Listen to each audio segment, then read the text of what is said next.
ఆ రోజంతా కూడా ఆయన అరెస్ట్ చేసినప్పుడు నుంచి తీసుకువచ్చే దారిలో గాని ఏమేం జరుగుతుందో ఎప్పటికప్పుడు మానిటర్ చేస్తున్నాం. అదే రోజు రాత్రి 5 ముసుగులో వచ్చి ఎంపీ పైన విపరీతంగా, అంటే పోలీస్ కస్టడీలో ఉండేటప్పుడు పోలీసులు వాళ్ళ దగ్గర పెట్టుకున్న రాత్రిలో ఈయన పైన దాడి చేయడం అనేది, పోలీసులు ఇలాంటి తప్పుడు పనులు చేయడంలో ఏ విధంగా మనసు వచ్చిందో నాకైతే అర్థం కాలేదు. కాళ్లు కట్టేసి టిపికల్ గా లాఠీలు, రబ్బర్ బెల్ట్ తో 5 దఫాలుగా, అంటే ఆ రబ్బర్ బెల్ట్ కూడా ఆయన చెప్పినట్టు ఆ రోజు నేను విన్నాను. అప్పుడే బైపాస్ కూడా చేశారు. అరికాళ్ల పైన, ఆ కాళ్ల పైన కొడితే అది ఈవెన్ డాక్టర్స్ చేసినా కూడా ఐడెంటిఫై చేయలేని ఉద్దేశంతో విపరీతంగా కొట్టి రాత్రంతా కూడా ఇది చేశారు. అప్పటికే హార్ట్ సర్జరీ అయింది.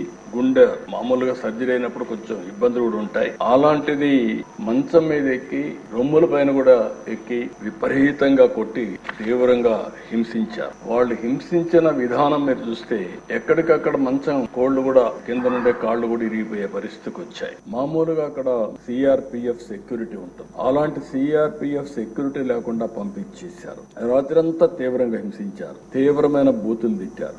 రచ్చబండ పెట్టి ముఖ్యమంత్రి బెయిల్ రద్దు చేయమంటావంటూ కొడుతూ తీవ్రంగా క్షోభకు గురి చేశారు. ఒక సర్కిల్ ఇన్స్పెక్టర్, హెడ్ కానిస్టేబుల్ కాపలా ఉంటారు. ఇద్దరిని బయట పంపించి అదే సమయంలో ముసుగులేసుకుని వాళ్ళు వచ్చి, నేను అడిగాను ఆ రోజు కూడా వారిని అడిగాను, వారిని గుర్తుపెట్టగలుగుతారా అంటే, గుర్తుపెట్టడానికి వాయిస్ చూస్తే ఏమైనా చెప్పగలుగుతానేమో, కానీ ఎక్కడైతే ముసుగు వేసుకొని వచ్చారు, ముసుగు వేసుకొని వచ్చేసి ఇవన్నీ వెళ్ళిపోయారని చెప్పారు. ఆ రోజు రాత్రి అంతా కూడా మేము కూడా జాగారం చేసే పరిస్థితికి వచ్చాం.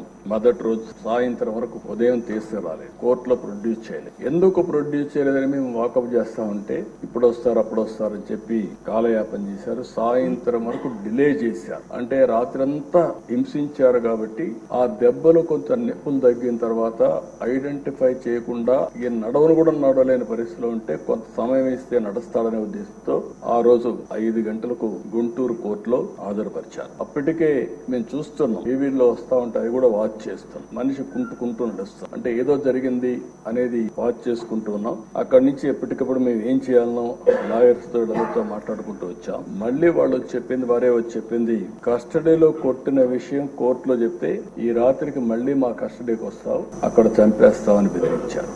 ఈ విషయాన్ని చూసినప్పుడు ఈ రాష్ట్రంలో కూడా ఇవన్నీ జరుగుతాయా అనే ఆశ్చర్యం కలుగుతుంది.